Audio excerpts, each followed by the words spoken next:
Hello साथियों, कैसे हो आप सभी? मैं विक्रम और फिर से आप सभी साथियों के लिए एक बहुत ही इम्पोर्टेंट टॉपिक को यहाँ से पढ़ाने वाला हूँ। और इस सीरीज का यदि फर्स्ट वाला लेक्चर अभी तक आपने नहीं देखा है, तो प्लेलिस्ट को विजिट करके इस टॉपिक का फर्स्ट पार्ट भी आप वहाँ से देख सकते हैं, जिसमें हमने बहुत सी बातों को सीखा था। और इसकी जो बेसिक बात है इस टॉपिक की, उन बेसिक बातों को हमने वहाँ से जाना था, जिससे कि यदि आपको बेसिक बात यदि आप जानते हो, तो आगे के जितने भी क्वेश्चंस मैं आपको पढ़ाने वाला हूँ, वो सभी क्वेश्चन आपको बहुत अच्छे तरीके से समझ सकें और मैं उन सभी क्वेश्चनों को आपको बहुत अच्छे तरीके से समझा पाऊँ। चलिए दोस्तों, हम लेक्चर की ओर बढ़ते हैं और हमारा जो आज का क्वेश्चन है, उस आज के क्वेश्चन को हम पढ़ते हैं यहाँ से। हम 21 नंबर को यहाँ से डिस्कस करने वाले हैं। हमने इसका जो पीछे वाला पार्ट था, इस पीछे वाले पार्ट में 20 क्वेश्चनों को वहाँ से पढ़ा था। और आपने जाना भी होगा, यदि आप मेरे साथ क्लास में रोज़ाना जुड़ते होंगे, तो आप इस बात को जाने होंगे कि हमने 20 क्वेश्चनों को वहाँ से पढ़ा है। आज हम क्वेश्चन नंबर 21 को यहाँ से पढ़ने वाले हैं। और क्वेश्चन नंबर 21 को आप पढ़ ही पा रहे होंगे।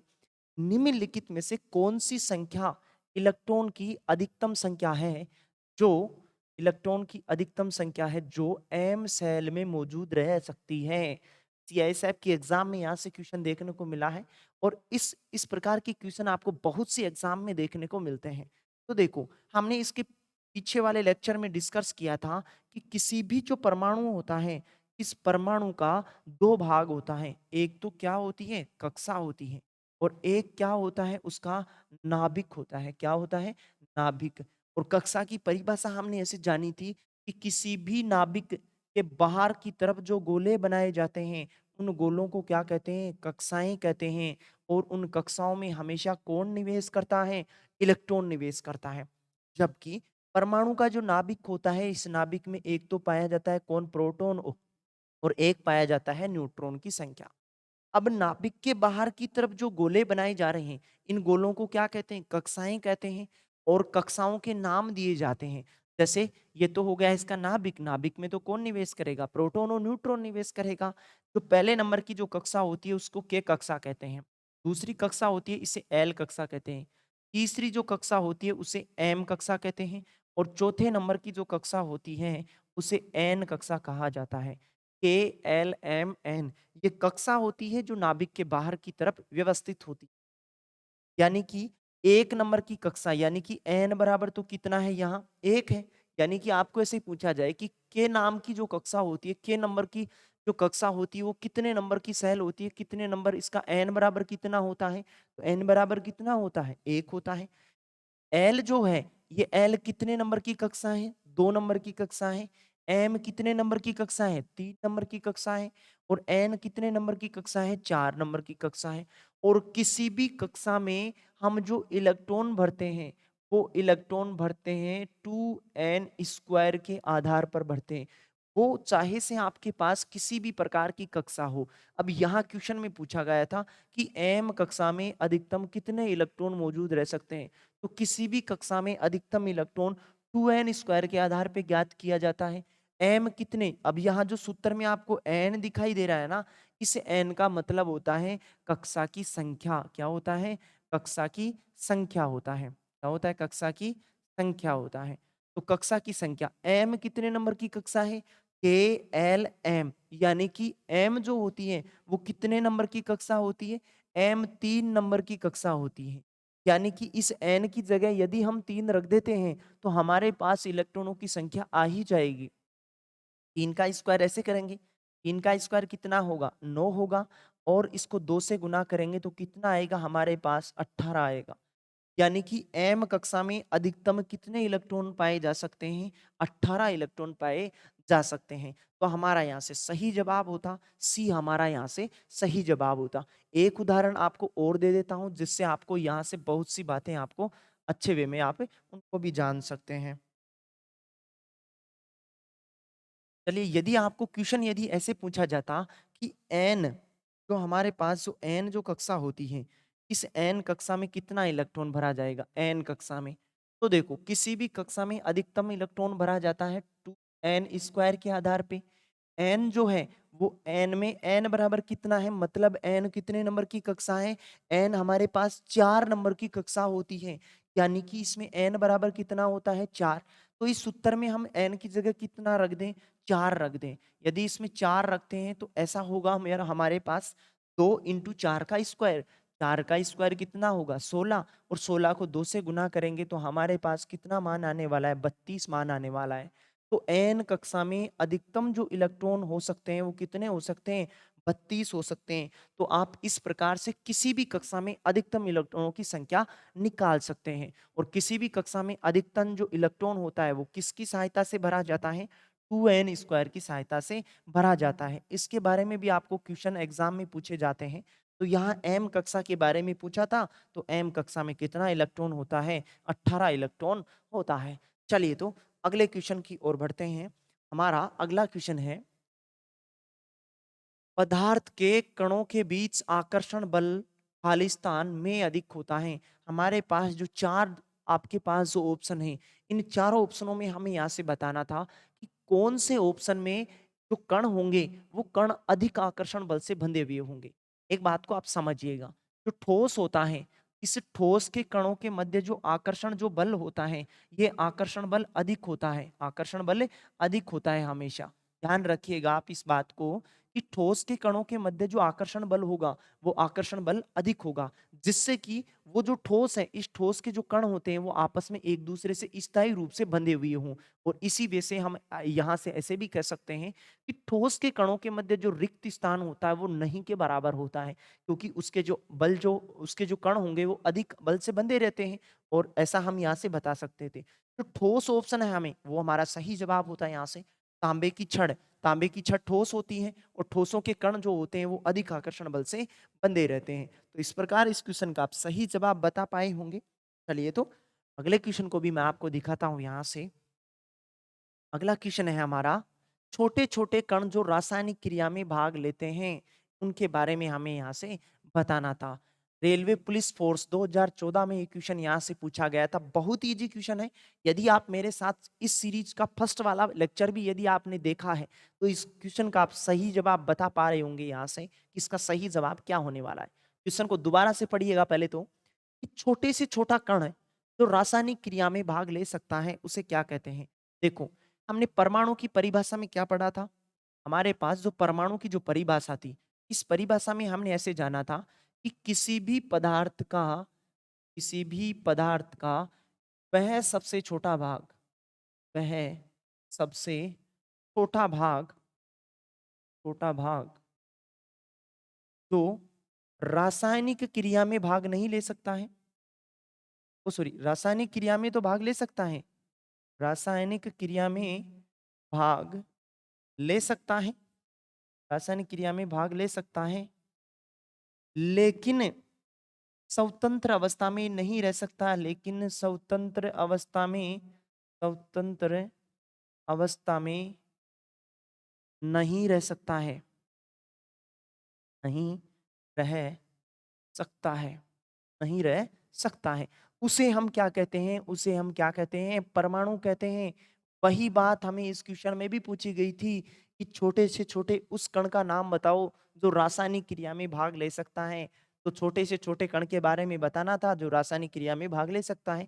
तो परमाणु की परिभाषा में भी हम ऐसे जान चुके हैं कि पदार्थ का वह सबसे छोटा भाग जो रासायनिक क्रिया में भाग ले सकता है लेकिन स्वतंत्र अवस्था में नहीं रह सकता है, वो कौन होता है, वो होता है कौन, परमाणु होता है। तो 23 नंबर के क्वेश्चन का हमारा सही जवाब होता डी होता हमारा सही जवाब, कि पदार्थ का वह सबसे छोटा भाग होता है परमाणु, जिसको हम और अधिक टुकड़ों में नहीं तोड़ सकते। और अधिक टुकड़ों में नहीं तोड़ने के कारण इस परमाणु को अविभाज्य भी कहा जाता है। क्या कहा जाता है, अविभाज्य कहा जाता है। और इस परमाणु को सूक्ष्मतम भी कहा जाता है, सूक्ष्मतम कण, सूक्ष्मतम, सूक्ष्मतम का मतलब होता है छोटा, यानी कि किसी भी पदार्थ का वह सबसे छोटा भाग जिससे मिलकर वो पदार्थ या द्रव्य बना होता है उसे हम क्या कहते हैं, परमाणु कहते हैं। या हम ऐसे कह सकते हैं किसी भी पदार्थ का वह सबसे छोटा भाग होता है परमाणु, जिसको हम और अधिक टुकड़ों में नहीं तोड़ सकते हैं, उसे हम क्या कहते हैं, उसे हम कहते हैं क्या, परमाणु कहते हैं। तो इस प्रकार इस क्वेश्चन का सही जवाब आप बता पाए होंगे। चलिए तो अगले क्वेश्चन की ओर बढ़ते हैं। हमारा अगला क्वेश्चन था कि वह वैज्ञानिक जिसने परमाणु सिद्धांत की खोज की थी, परमाणु सिद्धांत की खोज किसने की थी, ये हमें यहाँ से बताना था। परमाणु सिद्धांत की खोज करने वाला जो वैज्ञानिक था सर्वप्रथम, वो था कौन? जॉन डोल्टन था। कौन था? John Dalton. इसने परमाणु सिद्धांत की थ्योरी सर्वप्रथम प्रस्तुत की। बहुत बार परीक्षाओं में आपको इस प्रकार का क्वेश्चन पूछा जाता है, तो आप इस क्वेश्चन का उत्तर आप जान पाए होंगे। और देखो परमाणु सिद्धांत क्या था जो जॉन डोल्टन ने प्रस्तुत किया था। जॉन डोल्टन ने परमाणु के बारे में ऐसे कहा था कि दुनिया की सभी जो चीजें होती हैं वो परमाणु से मिलकर बनी होती हैं, यानी कि सबसे छोटे भाग से मिलकर बनी होती हैं। और उस सबसे छोटे भाग में उस पदार्थ से जो पदार्थ होता है, उस पदार्थ के जो सबसे छोटे परमाणु होते हैं, उन परमाणु में उस पदार्थ के सभी रासायनिक गुण उपस्थित होते हैं। तो उन्हें क्या कहते हैं? परमाणु कहते हैं। ऐसे हमने पीछे के लेक्चर में भी जाना है। तो किसी भी पदार्थ की जो सूक्ष्मतम जो इकाई होती है वो कौन होती है? परमाणु होती है। यानी कि सभी पदार्थ छोटे-छोटे कणों से मिलकर बने होते हैं। यही परमाणु सिद्धांत था और ये परमाणु सिद्धांत किसने दिया था? जॉन डोल्टन ने प्रस्तुत किया था। चलिए तो इसी प्रकार इस सीरीज का अगला क्वेश्चन आपके सामने आ ही चुका है और बहुत ईजी क्वेश्चन है। यदि आपने इस टॉपिक से रिलेटिव अन्य पार्ट्स को नहीं देखा है तो प्लेलिस्ट को विजिट करके इसके अन्य पार्ट्स को भी देख सकते हैं। वहां मैंने आपको बहुत से वीडियो उपलब्ध करवाए हुए हैं और बहुत से टॉपिक्स को हमने पढ़ा है। यदि आप रोज रात मेरे साथ क्लास में जुड़ते होंगे तो आप इस बात को जानते होंगे। और यदि दोस्तों हमारा काम यदि आपको पसंद आए तो वीडियो को लाइक शेयर अवश्य करके जाएं और एक अपने अन्य दोस्तों को भी हमारे साथ जोड़ें। चलिए तो अब क्वेश्चन की ओर बढ़ते हैं और क्वेश्चन में हमें दिया गया है कि आधुनिक रसायन शास्त्र का जनक किसे कहा जाता है? आधुनिक रसायन शास्त्र का जनक किसे कहा जाता है? विज्ञान के जितने भी जनक होते हैं उन जनकों से रिलेटिव टॉपिक आपको प्लेलिस्ट में मिल जाएगा। सबसे जो पहला वीडियो मिलेगा आपको 1 नंबर की जो क्लास होगी उस 1 नंबर की क्लास में हमने ऐसी बातों को जाना था। और जो स्टूडेंट मेरे साथ 1 नंबर की क्लास में जुड़ा होगा वो तो इसका कुछ ही सेकंड में इसका सही जवाब दे पा रहा होगा। आधुनिक रसायन शास्त्र का जो जनक होता है वो जनक होता है कौन सा? एंटोनी लेवोसी होता है। कौन होता है? एंटोनी लेवोसी होता है। तो इस प्रकार आप यहाँ से सही जवाब बता पाए होंगे कि रसायन विज्ञान का जनक कौन होता है? रसायन विज्ञान का जनक होता है कौन? एंटोनी लेवासियो होता है। चलिए तो और देखो इस प्रकार का क्वेश्चन आपको एनटीपीसी के पेपर में पूछा गया था। तो अगले क्वेश्चन की ओर बढ़ते हैं। हमारा अगला क्वेश्चन है, न्यूट्रॉन को छोड़कर सभी परमाणुओं में मौजूद हैं। क्वेश्चन बहुत इजी है, बस क्वेश्चन को समझना था हमें यहाँ से। इस प्रकार का क्वेश्चन रेलवे ग्रुप डी में पूछा गया है। इंपॉर्टेंट क्वेश्चन है। इसी प्रकार आगामी जितनी भी परीक्षाएं लगने वाली है उन परीक्षाओं में भी आपको इस प्रकार के क्वेश्चन देखने को मिलेंगे। तो क्वेश्चन को आप थोड़ा सा सही से पढ़िएगा फिर इसका उत्तर बताइएगा कि न्यूट्रॉन को छोड़कर सभी परमाणुओं में मौजूद है। न्यूट्रॉन को छोड़कर सभी परमाणुओं में मौजूद होते हैं। क्या होते हैं? देखो देखो हाइड्रोजन जो होता है, ये हाइड्रोजन का परमाणु क्रमांक कितना होता है? परमाणु क्रमांक को अंग्रेजी के जेड लेटर से लिखा जाता है। और हाइड्रोजन का परमाणु क्रमांक कितना होता है? 1 होता है। और किसी भी एलिमेंट का जितना जेड होता है मतलब जितना परमाणु क्रमांक होता है उसमें प्रोटॉन की संख्या भी उतनी ही होती है और उसमें इलेक्ट्रॉन की संख्या भी उतनी ही होती है। यानी कि जेड, पी और ई ये तीनों आपस में बराबर होते हैं। एक परमाणु की द्रव्यमान संख्या आती है। इस द्रव्यमान संख्या को अंग्रेजी के ए लेटर से लिखा जाता है। और हाइड्रोजन की द्रव्यमान संख्या होती है कितनी? 1 होती है। अब हमें न्यूट्रॉन की संख्या और जानना था। तो देखो हाइड्रोजन जो लिखा जाता है वो हाइड्रोजन कुछ इस प्रकार से लिखा जाता है। यानी कि हाइड्रोजन की जो नीचे जो संख्या लिखी जाती है वो होता है उसका जेड और ऊपर जो संख्या लिखी जाती है वो हाइड्रोजन का होता है क्या? ए। यानी कि नीचे तो परमाणु क्रमांक लिखा जाता है और ऊपर परमाणु द्रव्यमान लिखा जाता है। और न्यूट्रॉनों की जो संख्या होती है वो न्यूट्रॉनों की संख्या यदि परमाणु द्रव्यमान को परमाणु क्रमांक कम कर दें, यदि उसमें से परमाणु द्रव्यमान में से यदि परमाणु क्रमांक कम कर देते हैं तो जो बचती हमारे पास जो संख्या है वो न्यूट्रॉनों की संख्या बचती है। तो हाइड्रोजन का ए कितना है? 1 है। और हाइड्रोजन का जेड कितना है? 1 है। तो 1 में से 1 कम करेंगे तो हमारे पास कितना आएगा? 0 होगा। वही बात हमें क्वेश्चन में पूछी गई थी कि न्यूट्रॉन को छोड़कर सभी परमाणुओं में मौजूद होते हैं, मतलब इलेक्ट्रॉन प्रोटॉन सभी पाए जाते हैं। लेकिन न्यूट्रॉन को छोड़कर मतलब उसमें न्यूट्रॉन नहीं पाए जाते हैं। तो न्यूट्रॉन किस में नहीं पाए जाते हैं? हाइड्रोजन में नहीं पाए जाते हैं। ऐसा हमारा यहाँ से सही जवाब होता। और आवर्त सारणी का एकमात्र ऐसा तत्व होता है हाइड्रोजन जिसमें न्यूट्रॉनों की संख्या नहीं पाई जाती है, मतलब 0 होती है। बाकी आवर्त सारणी के जितने भी तत्वों को आप पढ़ोगे तो उसमें सभी में कुछ ना कुछ न्यूट्रॉनों की संख्या पाई जाएगी। आगामी आने वाले दिनों में मैं आपको परमाणु क्रमांक और परमाणु द्रव्यमान से रिलेटिव टॉपिक्स को भी पढ़ाने वाला हूँ और आवर्त सारणी को भी हम यहाँ से पढ़ने वाले हैं। आवर्त सारणी को पढ़ने से पहले दोस्तों आपको बता दूं कि आवर्त सारणी में 30 तक के परमाणु क्रमांक आपको मुंह जबानी याद होनी चाहिए, जिससे कि आप आवर्त सारणी को बहुत ही इजी वे में वहां से जान सकते हैं। आगामी परीक्षाओं में बैठने वाले हो यदि आप, तो वहां आवर्त सारणी से रिलेटिव बहुत से क्वेश्चन देखने को मिलेंगे। और यदि आप मेरे साथ आवर्त सारणी को सीखना चाहते हैं तो कमेंट बॉक्स में लिखें आप एक बार कि हम आवर्त सारणी को सीखना चाहते हैं। चलिए तो इसी प्रकार आप इस क्वेश्चन का सही जवाब बता पाए होंगे। अगले क्वेश्चन की ओर बढ़ते हैं। अगला क्वेश्चन है हमारा, कौन सा परमाणु का उपकण नहीं होता है? परमाणु का उपकण कौन सा नहीं होता है, ऐसा हमें यहाँ से बताना था कि परमाणु का उपकण कौन सा नहीं होता है। तो देखो पीछे के लेक्चर में मैंने आपको पढ़ाया था कि जो परमाणु होता है, इस परमाणु के मुख्यतः 3 अवयव होते हैं, 3 कण होते हैं और इन तीनों कणों को स्थायी कण कहते हैं। एक तो होता है कौन सा?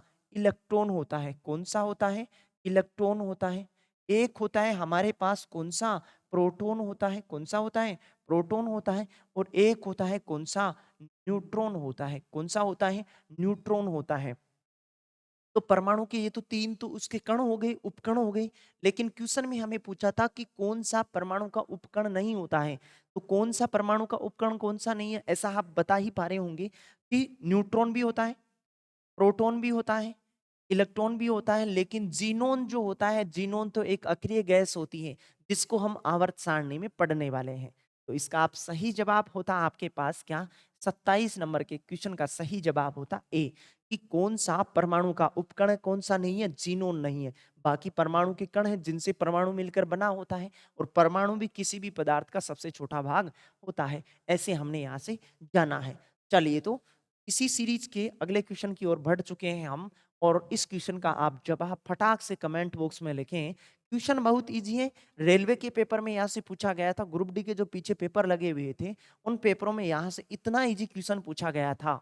तो इस क्वेश्चन का जवाब देखें, आप कमेंट बॉक्स में लिखें कि प्रोटॉन पे आवेश का मान कितना होता है। प्रोटॉन पे आवेश का मान बताना था हमें यहाँ से। चलिए तो बताइएगा, देखें कि प्रोटॉन पे आवेश कितना होता है। प्रोटॉन पे आवेश का मान कितना होता है? चलिए तो बताइएगा, देखें कमेंट बॉक्स में लिखें आप इस बात को कि प्रोटॉन पे आवेश कितना होता है। क्वेश्चन में हमें दिया गया है धनात्मक आवेश, मतलब आवेश का मान कितना होने वाला है? प्लस होने वाला है। जितना भी मान होगा वो कौन कौन सा होगा? प्लस वाला होगा। तो माइनस वाले ऑप्शन तो हमारे पास ऑप्शन से ही बाहर हो चुके थे। अब हमारा उत्तर या तो बी ऑप्शन होता या डी ऑप्शन होता। यदि इसी टॉपिक का यदि आपने फर्स्ट वाला पार्ट देखा है, तो वहां मैंने आपको बताया था कि जो प्रोटॉन होता है, इस प्रोटॉन पे आवेश का जो मान होता है वो होता है प्लस 1.6 इंटू 10⁻⁻19 गुलाम होता है। 1.6 इंटू 10⁻⁻19 गुलाम होता है। और यदि इलेक्ट्रॉन पर आवेश का मान यदि पूछा जाए तो इलेक्ट्रॉन पे आवेश होता है -1.6 इंटू 10⁻⁻19 गुलाम होता है। 19 गुलाम होता है। तो इलेक्ट्रॉन पे आवेश का मान पूछे तो हमें बताना होगा -1.6 इंटू 10⁻⁻19 गुलाम। और यदि प्रोटॉन पे पूछे तो प्रोटॉन पे होगा +1.6 इंटू 10⁻⁻19 गुलाम। और जो गुलाम होता है, ये गुलाम होता है आवेश का मात्रक। आवेश का मात्रक, मैंने आवेश से रिलेटिव यानी कि जितनी भी एसआई यूनिट होती हैं, उन एसआई यूनिट से संबंधित टॉपिक को हमने पूरा किया है। अभी तक आपने उस टॉपिक्स को नहीं देखा है तो प्लेलिस्ट को विजिट करके आप उस टॉपिक को भी देखिए। बहुत सी एग्जाम में वहां से आपको क्वेश्चन देखने को मिलता है, तो उस टॉपिक को भी आप वहां से देखें। चलिए तो इस क्वेश्चन का सही जवाब अब हमारे पास कौन सा होता? +1.6 इंटू 10⁻⁻19 गुलाम होता। तो हमारे पास 28 नंबर के क्वेश्चन का सही जवाब होता, बी ऑप्शन हमारा यहाँ से सही जवाब होता। चलिए तो इसी प्रकार अगले क्वेश्चन को भी पढ़ते हैं। हमारा अगला क्वेश्चन स्क्रीन पे आ ही चुका है। तो देखो क्या कहा गया है हमें क्वेश्चन में कि विश्व का पदार्थ अत्यंत सूक्ष्म कणों से मिलकर बना होता है, यह सर्वप्रथम किसने कहा था? तो देखो एक बात तो हमें क्वेश्चन में ही दी गई है कि किसी भी पदार्थ का अत्यंत जो सूक्ष्म कण होता है, ये अत्यंत सूक्ष्म कण क्या होता है? परमाणु होता है। और किसी भी परमाणु को सूक्ष्मतम कहने वाला वैज्ञानिक का नाम हमें यहाँ से बताना था। तो परमाणु के बारे में आपने यदि मेरे साथ इसका फर्स्ट वाला पार्ट देखा होगा, तो वहां हमने जाना था कि जो परमाणु होता है, इस परमाणु की दो कथन होती हैं। एक में तो कहा जाता है परमाणु को क्या? अविभाज्य। कि जो परमाणु होता है किसी भी पदार्थ का अविभाज्य कण होता है, ऐसे हमने वहां से पढ़ा होगा। और एक आपने यहां से पढ़ा होगा सूक्ष्मतम के बारे में, कि जो परमाणु होता है वो किसी भी पदार्थ का सूक्ष्मतम कण होता है। तो परिभाषा आप दोनों ही तरीके से दे सकते हैं कि किसी भी पदार्थ का सबसे छोटा जो भाग होता है जिसे हम और अधिक टुकड़ों में नहीं तोड़ सकते, तो वो तो कौन सा होता है? यानी कि अविभाज्य वाला। यानी कि किसी भी पदार्थ का अविभाज्य कण होता है कौन? परमाणु। और किसी भी पदार्थ का सूक्ष्मतम जो कण होता है वो कौन होता है? परमाणु। दोनों ही तरीके से आप परिभाषा दे सकते हैं। लेकिन क्वेश्चन में हमें यहां से पूछा गया था कि अविभाज्य तो देखो कहा किसे जाता है, और सूक्ष्मतम सर्वप्रथम किस वैज्ञानिक ने कहा था? क्वेश्चन में हमें यहां से पूछा है सूक्ष्मतम सर्वप्रथम किसने कहा था? किसी भी परमाणु को सूक्ष्मतम जो कहने वाला जो वैज्ञानिक था, वो वैज्ञानिक था महर्षि कणाद। कौन था? महर्षि कणाद था। तो ऐसा आप बता सकते हैं। और यदि अविभाज्य के बारे में यदि पूछा जाए कि किसी भी परमाणु को अविभाज्य सर्वप्रथम किस वैज्ञानिक ने कहा था, तो किस वैज्ञानिक ने कहा था? जॉन डोल्टन ने कहा था। किस वैज्ञानिक ने कहा था? जॉन डोल्टन ने कहा था। तो इस प्रकार आप इन दोनों कथनों के बारे में बता सकते हैं कि किसी भी परमाणु को सूक्ष्मतम किसने कहा था? कणाद ने कहा था। और परमाणु को अविभाज्य किसने कहा था? जॉन डोल्टन ने कहा था। यहाँ सूक्ष्मतम के बारे में पूछा है कि अत्यंत सूक्ष्म कणों से मिलकर बना होता है, यह कथन किसने कहा था? तो सूक्ष्मतम तो किसने कहा था? कणाद ने कहा था। और अविभाज्य किसने कहा था? डोल्टन ने कहा था। यदि अविभाज्य के बारे में पूछा जाए आपसे, तो अविभाज्य के बारे में पूछा जाए तो आपका सही जवाब होगा क्या? डोल्टन होगा। तो आप इन दोनों ही बातों को आप यहाँ से जान पाए होंगे कि परमाणु को अविभाज्य तो कहा था किसने? जॉन डोल्टन ने। और परमाणु को सूक्ष्मतम कण कहा था किसने? महर्षि कणाद ने कहा था, जो एक भारतीय वैज्ञानिक थे। चलिए तो अगले क्वेश्चन की ओर बढ़ते हैं। अगला खूबसूरत सा सवाल हमारे सामने आ ही चुका है। निम्नलिखित में से कौन सा एक मिश्रण नहीं है? मिश्रण के बारे में बताना था कि मिश्रण कौन सा नहीं है। चलिए तो देखिए बताइएगा कि मिश्रण कौन सा नहीं है। बताइएगा, देखिए कमेंट बॉक्स में आप फटाक से इसका सही जवाब लिखें कि निम्नलिखित में से कौन सा एक मिश्रण नहीं है। मिश्रण के बारे में बताइएगा आप। देखें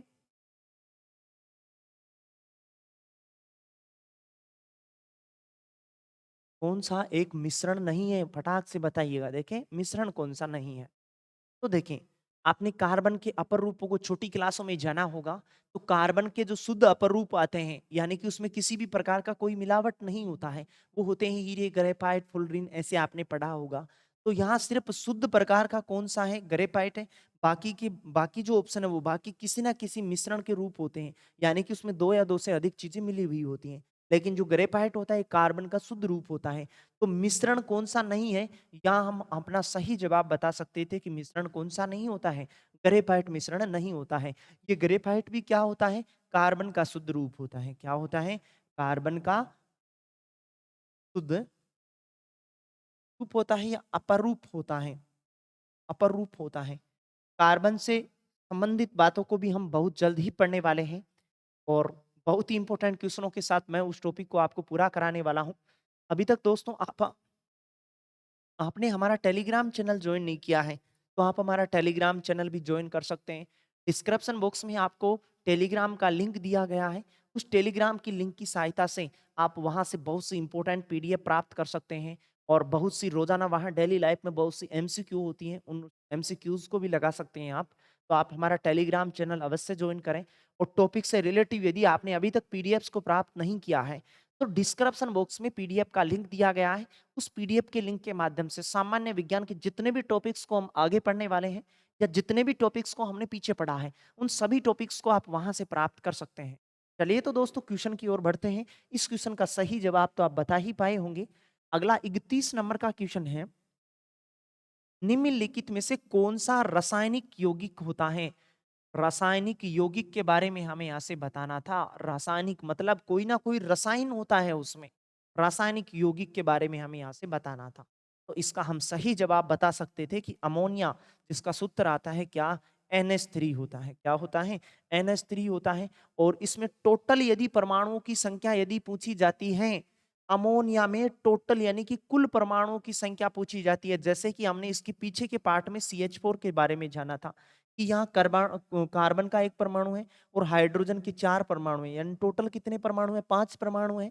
और यदि अमोनिया के कुल परमाणुओं के बारे में यदि पूछा जाता है, तो अमोनिया का सूत्र होता है NH3, जिसमें नाइट्रोजन का परमाणु होता है 1 और हाइड्रोजन का परमाणु होता है कितना? 3 होता है। तो कुल परमाणुओं की संख्या कितनी हो गई? 4 हो गई। तो इस प्रकार हम बता सकते थे कि अमोनिया में कुल परमाणुओं की संख्या कितनी होती है? 4 होती है। तो रासायनिक यौगिक भी यहाँ से कौन सा था? यौगिक हमारे पास यहाँ अमोनिया सही जवाब था। इसी प्रकार इस सीरीज के अगले क्वेश्चन को भी मैं आपको दिखाता हूँ। बहुत सा खूबसूरत सा सवाल है और उसको बताइएगा। देखें, पदार्थ का परमाणविक सिद्धांत सर्वप्रथम किसने प्रस्तुत किया था? क्वेश्चन की लैंग्वेज को आप ट्रेस कीजिएगा पहले तो, कि क्वेश्चन हमें क्या पूछना चाहता है और हमें क्या बताना है। पदार्थ का परमाणविक सिद्धांत सर्वप्रथम किसने प्रस्तावित किया था, ऐसा हमें यहाँ से बताना था। तो किसी भी परमाणु का अपन ने ऐसे पढ़ा है परमाणु सिद्धांत, परमाणु सिद्धांत, तो उसी के बारे में बताना था हमें यहाँ से कि परमाणु सिद्धांत किसने प्रस्तुत किया है। बस यहाँ लिख रखा है यहाँ आपके पास परमाणविक सिद्धांत। CDS के एग्जाम में इस प्रकार का क्वेश्चन आपको पूछा गया था। तो परमाणविक सिद्धांत या परमाणु सिद्धांत किसने दिया था? जॉन डॉल्टन ने दिया था। और जॉन डॉल्टन ने ये कहा था कोई भी पदार्थ अत्यंत सूक्ष्म कणों से मिलकर बना होता है और उन सूक्ष्म कणों में परमाणु के सभी मौलिक जो गुण होते हैं, वो सभी जो मौलिक गुण होते हैं, वो सभी मौलिक गुण परमाणुओं में उपस्थित होते हैं। तो हमारा यहाँ से सही जवाब होता 32 नंबर के क्वेश्चन का सही जवाब होता ए, कि जॉन डॉल्टन ने सर्वप्रथम परमाणु सिद्धांत प्रस्तुत किया था। इस प्रकार अपना सही जवाब होता ए ऑप्शन। चलिए, तो इसी प्रकार खूबसूरत सा सवाल हमारे सामने आ चुका है कि एक परमाणु के 3 आधारभूत अवयव कौन से होते हैं? एक परमाणु के 3 आधारभूत अवयव के बारे में बताना था। यदि आप मेरे साथ टॉपिक्स के पिछले वीडियो में भी यदि आप बने हुए थे, तो वहां से आपने जाना था कि किसी भी परमाणु के 3 मौलिक अवयव होते हैं। कितने मौलिक अवयव होते हैं? 3 मौलिक अवयव होते हैं जिनसे मिलकर परमाणु बना होता है। तो एक तो होता है कौन सा? इलेक्ट्रॉन होता है। कौन सा होता है? इलेक्ट्रॉन। एक होता है कौन सा? प्रोटॉन होता है। और एक होता है कौन सा? न्यूट्रॉन होता है। और इनको लिखा कैसे जाता है? इलेक्ट्रॉन को E-, प्रोटॉन को P+, और न्यूट्रॉन को लिखा जाता है N0। मतलब इलेक्ट्रॉन पे तो कैसा आवेश होता है? ऋणावेश। प्रोटॉन पे कैसा आवेश होता है? प्लस आवेश होता है। और न्यूट्रॉन पे किसी भी प्रकार का कोई आवेश नहीं पाया जाता है।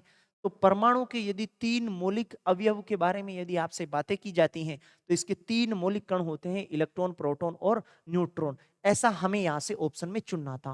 प्रोटॉन, न्यूट्रॉन और आयन नहीं, ये तो इसका गलत जवाब होता। बी ऑप्शन में दिया गया है प्रोटॉन, न्यूट्रॉन तथा इलेक्ट्रॉन। तो हमारा सही जवाब होता है यहाँ से बी ऑप्शन, कि किसी भी परमाणु के जो मौलिक, जो मूलभूत जो अवयव, जो कण होते हैं, वो कण होते हैं प्रोटॉन, न्यूट्रॉन और इलेक्ट्रॉन होते हैं। यदि आवेश के बारे में भी यदि एग्जाम्स में यहाँ से क्वेश्चन यदि आपको पूछा जाता है, तो आवेश के बारे में भी बता सकते हैं कि इलेक्ट्रॉन पे माइनस आवेश होता है, प्रोटॉन पे प्लस आवेश होता है और न्यूट्रॉन एक उदासीन कण होता है।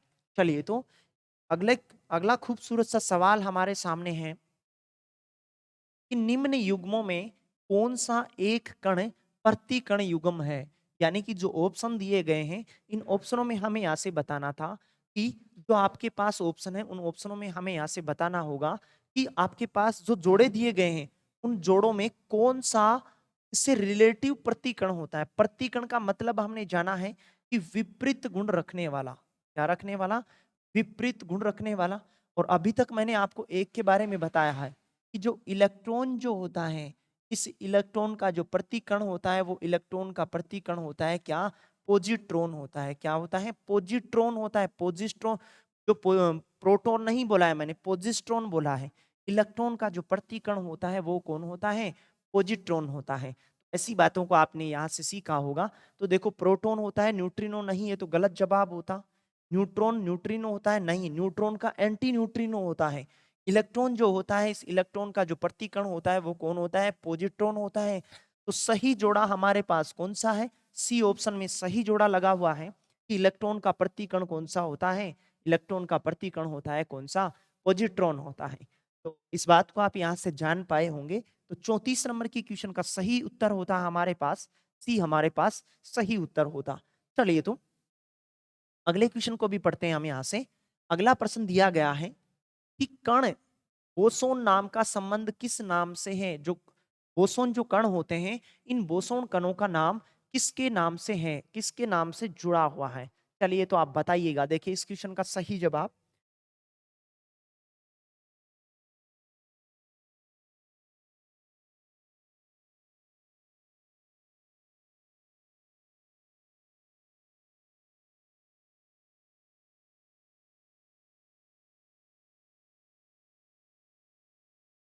अब तक तो इसका जवाब आपके पास कमेंट बॉक्स में आ ही चुका होगा। तो देखो आप रोजाना एक तो क्लास में जुड़े रहें प्रतिदिन, और यदि टॉपिक से रिलेटिव पीडीएफ्स को प्राप्त नहीं किया है, टॉपिक से रिलेटिव पीडीएफ्स को भी आप प्राप्त करें।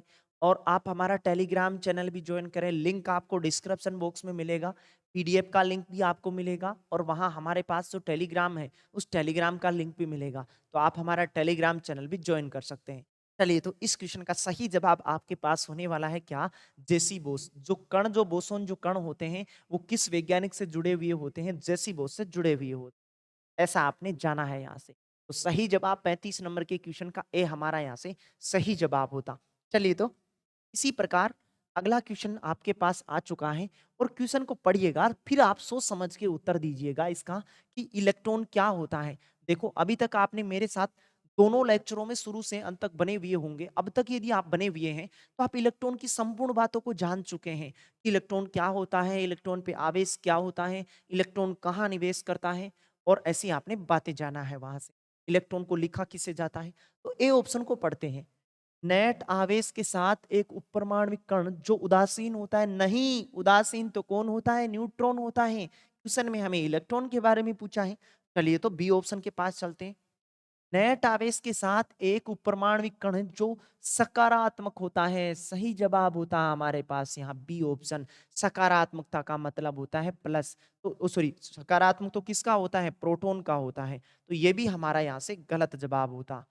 सी ऑप्शन में लिखा है नेट आवेश के साथ एक उपपरमाणविक कण जो नकारात्मक होता है। तो हमारा यहाँ से सही जवाब होता सी ऑप्शन, नकारात्मक यानी कि माइनस। और इलेक्ट्रॉन पे कैसा आवेश होता है? माइनस। और प्रोटॉन पे कैसा आवेश होता है? प्लस आवेश होता है। तो इलेक्ट्रॉन क्या होता है? नकारात्मक आवेश वाला एक कण होता है जो उसकी कक्षाओं में पाया जाता है, जबकि प्रोटॉन और न्यूट्रॉन नाभिक में पाए जाते हैं। तो सही जवाब हमारे पास 36 नंबर के क्वेश्चन का सही जवाब होता सी ऑप्शन, हमारे पास यहाँ सही जवाब होता। तो इस प्रकार से भी कहीं आपको एग्जाम में क्वेश्चन पूछा जाता है। लैंग्वेज में जो बात दी गई है उसको पहले हमें समझना था कि कौन सी बात हमें यहाँ से उत्तर के रूप में बतानी थी। चलिए तो अगले क्वेश्चन की ओर बढ़ते हैं। हमारा अगला क्वेश्चन है, जिन एक परमाणु कणों में सामान्य उप परमाणु कणों से विपरीत गुण होते हैं उन्हें किस नाम से जाना जाता है? तो यदि आप मेरे साथ लेक्चर में शुरू से बने हुए होंगे तो इस प्रकार की बातों को हमने पीछे भी डिस्कस किया है। कोई भी जो परमाणु होता है, इस परमाणु के ठीक विपरीत जो गुण रखने वाला जो कण होता है उसका, उसको कहते हैं क्या? प्रतिकण कहते हैं। क्या कहते हैं? प्रतिकण। क्या कहते हैं? प्रतिकण। और एक प्रतिकण के बारे में आपको यहाँ से जाना होगा अब तक कि जो इलेक्ट्रॉन होता है, इलेक्ट्रॉन को लिखा कैसे जाता है? ई माइनस से। इलेक्ट्रॉन का जो प्रतिकण प्रतिकण का मतलब होता है जो विपरीत गुण रखने वाला, उसको लिखा जाता है कैसे? ई प्लस से लिखा जाता है। और इलेक्ट्रॉन का जो प्रतिकण होता है उस इलेक्ट्रॉन के प्रतिकण को कहा जाता है क्या? पॉजिट्रॉन कहा जाता है। क्या कहा जाता है? पॉजिट्रॉन कहा जाता है। और इलेक्ट्रॉन जो होता है इस पे कैसा आवेश होता है? माइनस आवेश होता है। तो जो विपरीत गुण वाले जो होते हैं इन्हें कहा जाता है क्या? प्रतिकण कहा जाता है। और तो हमें यहाँ से बताना था कि एक परमाणु कणों में सामान्य परमाणु कणों से विपरीत गुण वाले होते हैं, उन्हें किस नाम से जाना जाता है? तो उन्हें किस नाम से जाना जाता है? प्रतिकण के नाम से जाना जाता है। और इलेक्ट्रॉन का जो प्रतिकण होता है वो होता है कौन सा? पॉजिट्रॉन होता है। ऐसा आप यहाँ से जान पाए होंगे। चलिए तो 38 नंबर के क्वेश्चन को यहाँ से पढ़ते हैं हम। 38 नंबर के क्वेश्चन में दिया गया है, इलेक्ट्रॉन के एंटी प्रति पार्टिकल क्या होते हैं? पार्टिकल यानी होता है कण। पार्टिकल यानी होता है कण। एंटी होता है प्रति, मतलब इलेक्ट्रॉन का प्रतिकण हमारे को यहाँ से बताना था। सिर्फ क्वेश्चन की लैंग्वेज को हमें यहाँ से पढ़ना था कि क्वेश्चन की लैंग्वेज में हमें क्या दिया गया है। कि इलेक्ट्रॉन का प्रतिकण बताइएगा। यदि आप मेरे साथ सेशन में शुरू से बने हुए होंगे तो आप इस बात को जान पाए होंगे कि प्रतिकण क्या होते हैं। प्रतिकण का मतलब होता है विपरीत गुण वाले, और इलेक्ट्रॉन का जो विपरीत गुण वाला जो प्रतिकण होता है उसे हम कहते हैं क्या? पॉजिट्रॉन कहते हैं। क्या कहते हैं? पॉजिट्रॉन कहते हैं। इस प्रकार हमारा 38 नंबर के क्वेश्चन का सही जवाब होता ए। और देखो इलेक्ट्रॉन को कैसे लिखा जाता है? ई माइनस से लिखा जाता है, जबकि जो पॉजिट्रॉन होता है इस पॉजिट्रॉन को ई प्लस लिखा जाता है। मतलब होने को तो इलेक्ट्रॉन के समान गुण रखने वाला होता है, लेकिन इलेक्ट्रॉन पे माइनस आवेश होता है तो पॉजिट्रॉन पे कैसा आवेश होता है? धनात्मक आवेश होता है। चलिए, तो आप इस बात को समझ पाए होंगे। अगले क्वेश्चन को पढ़ते हैं। अगला क्वेश्चन बहुत इजी क्वेश्चन है। किसी पदार्थ में मुक्त खालिस्तान की उपस्थिति उसे विद्युत का सुचालक बनाती है। देखो इस प्रकार का क्वेश्चन आपको रेलवे की एग्जाम में पूछा गया था। बहुत ही इंपॉर्टेंट क्वेश्चन है। ये क्वेश्चन हर साल किसी ना किसी पेपर में आपको देखने को मिलता है कि जो आपके घरों में जो विद्युत धारा आती है या कोई भी जो वस्तु होती है, यदि वो विद्युत की सुचालक होती है तो विद्युत की सुचालक वो किस कारण से होती है, उसमें क्या पाए जाते हैं जिसके कारण विद्युत की सुचालक होती है। देखो वे वस्तुएं विद्युत की सुचालक होती हैं जिसमें मुक्त इलेक्ट्रॉन पाए जाते हैं। क्या पाए जाते हैं? मुक्त इलेक्ट्रॉन पाए जाते हैं। मुक्त इलेक्ट्रॉन वाली जितनी भी वस्तुएं होती हैं वो विद्युत की क्या होती है? सुचालक होती हैं। क्या होती हैं? सुचालक होती हैं। और जिन वस्तुओं में मुक्त इलेक्ट्रॉन नहीं पाए जाते हैं, यदि उसमें मुक्त इलेक्ट्रॉन क्या होंगे? अनुपस्थित होंगे। यदि अनुपस्थित होंगे तो विद्युत की क्या होगी? कुचालक होगी। क्या होगी? कुचालक। कुचालक का मतलब होता है वो विद्युत धारा का वहन नहीं करेगी। सुचालक का मतलब होता है उसमें विद्युत धारा का वहन होगा। तो विद्युत धारा का वहन संभव कब होता है? जब किसी वस्तु में मुक्त इलेक्ट्रॉन पाए जाते हैं। तो हमें ऐसा बताना था। इसका सही जवाब हमें यहाँ से बताना था। बी ऑप्शन हमारा यहाँ से सही जवाब होता कि किसी भी पदार्थ में मुक्त खालिस्तान की उपस्थिति उसे विद्युत का सुचालक बनाती है। तो विद्युत का सुचालक कौन बनाते हैं? उसे इलेक्ट्रॉन बनाते हैं। लोको पायलट के पेपर में भी या लास्ट टाइम जो परीक्षा लगी थी वहां प्रश्न इस प्रकार का देखने को मिला था। एनटीपीसी के पेपर में आप देख ही पा रहे हैं कि 2016 में ये क्वेश्चन पूछा गया था। आगामी परीक्षाओं में यदि ये क्वेश्चन पूछा जाता है तो क्वेश्चन आपका सही निकल सके कि कोई भी वस्तु विद्युत का सुचालक होती है वो किसके कारण होती है? इलेक्ट्रॉन के कारण होती। चलिए, तो और आज की सीरीज का अंतिम क्वेश्चन आपके सामने आ चुका है। और क्वेश्चन क्या है? बहुत इजी क्वेश्चन है। यदि आप मेरे साथ सेशन में शुरू से बने हुए होंगे तो इसका जवाब आप विद इन सेकेंड में ही आप कमेंट बॉक्स में लिख पा रहे होंगे कि न्यूट्रॉन की खोज किसने की थी। देखो खोज से रिलेटिव आपको बहुत बार एग्जाम में पूछा जाता है। ये question last time group D के पेपर में पूछा गया था। तो देखो इलेक्ट्रॉन जो आपके पास जो परमाणु होता है, इस परमाणु के 3 मौलिक कण होते हैं। एक होता है इलेक्ट्रॉन, एक होता है प्रोटॉन, एक होता है न्यूट्रॉन। और तीनों की खोजों के बारे में हमने पढ़ा है कि इलेक्ट्रॉन की खोज किस वैज्ञानिक ने की थी? जे थॉमसन ने की थी। किसने की थी? जे थॉमसन ने की थी। प्रोटॉन की जो खोज है वो प्रोटॉन की खोज किसने की थी? प्रोटॉन की खोज 2 वैज्ञानिकों को जाना जाता है।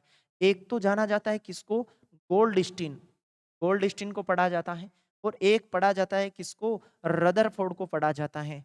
क्योंकि प्रोटॉन को सर्वप्रथम खोजा था रदरफोर्ड ने, लेकिन प्रोटॉन को प्रोटॉन नाम देने वाला जो वैज्ञानिक था वो कौन था? गोल्डस्टीन था।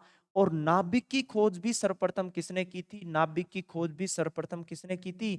रदरफोर्ड ने ही की। तो हमारा नाभिक के बारे में यदि क्वेश्चन यदि पूछा जाता है कि नाभिक की खोज किसने की थी, तो नाभिक की खोज भी रदरफोर्ड ने की थी। प्रोटॉन की खोज भी किसने की थी? रदरफोर्ड ने की थी। और न्यूट्रॉनों की जो खोज करता था, न्यूट्रॉन की जो खोज करने वाला जो वैज्ञानिक था वो था James Chadwick. James Chadwick. James Chadwick नामक वैज्ञानिक ने सर्वप्रथम न्यूट्रॉन की खोज की थी। और न्यूट्रॉन पे आवेश कभी भी नहीं पाया जाता, मतलब उदासीन होता है। प्रोटॉन पे आवेश पूछा जाए तो प्रोटॉन पे कैसा आवेश होता है? प्लस आवेश होता है। और इलेक्ट्रॉन पे कैसा आवेश होता है? इलेक्ट्रॉन पे माइनस आवेश होता है। तो ऐसी बातों को आपने यहाँ से जाना होगा। तो 40 नंबर के क्वेश्चन का सही जवाब हमारे पास होता ए ऑप्शन कि न्यूट्रॉन की खोज किसने की थी? जेम्स चैडविक ने की थी। लास्ट टाइम ये ग्रुप डी के पेपर में यहाँ से क्वेश्चन हमें पूछा गया था। तो इसी प्रकार आगामी जो परीक्षाएं हैं उन परीक्षाओं में यदि आपको इस प्रकार के क्वेश्चन यदि पूछे जाते हैं तो उन क्वेश्चनों का भी आप सही जवाब बता सकते हैं। यदि आप मेरे साथ सेशन में शुरू से अंत तक बने हुए होंगे तो उम्मीद करता हूं आपको सभी बातें बहुत अच्छे तरीके से समझ में आए होंगी। और टॉपिक से रिलेटिव हमारे पास जितने भी एमसीक्यू बच चुके हैं उनको नेक्स्ट पार्ट में हम यहाँ से देखने वाले हैं। यदि इसका फर्स्ट पार्ट यदि आपने अभी तक नहीं देखा है तो प्लेलिस्ट को विजिट करके आप इसका फर्स्ट पार्ट भी देखिएगा, जिससे टॉपिक से रिलेटिव सभी बेसिक बातों को आप वहाँ से समझ सकें। और दोस्तों, यदि आपने सामान्य विज्ञान के नोट्सों को अभी तक आपने प्राप्त नहीं किया है, तो डिस्क्रिप्शन बॉक्स में सबसे ऊपर की तरफ पीडीएफ का लिंक दिया गया है। उस पीडीएफ के लिंक के माध्यम से सामान्य विज्ञान के संपूर्ण नोट्सों को प्राप्त कर सकते हैं। आप हमारा टेलीग्राम चैनल भी ज्वाइन करें। टेलीग्राम चैनल का लिंक आपको डिस्क्रिप्शन बॉक्स में मिल जाएगा और वहाँ टेलीग्राम पे बहुत सी इंपॉर्टेंट क्यूज़ आपको उपलब्ध करवाई जाती हैं रोज़ाना, तो आप उन सभी क्यूज़ को भी लगा सकते हैं। और जो इंपॉर्टेंट जो पीडीएफ होती है, उस पीडीएफ को हम टेलीग्राम की सहायता से शेयर करते हैं, तो आप उस टेलीग्राम चैनल को भी ज्वाइन करें, लिंक आपको डिस्क्रिप्शन बॉक्स में मिल जाएगा।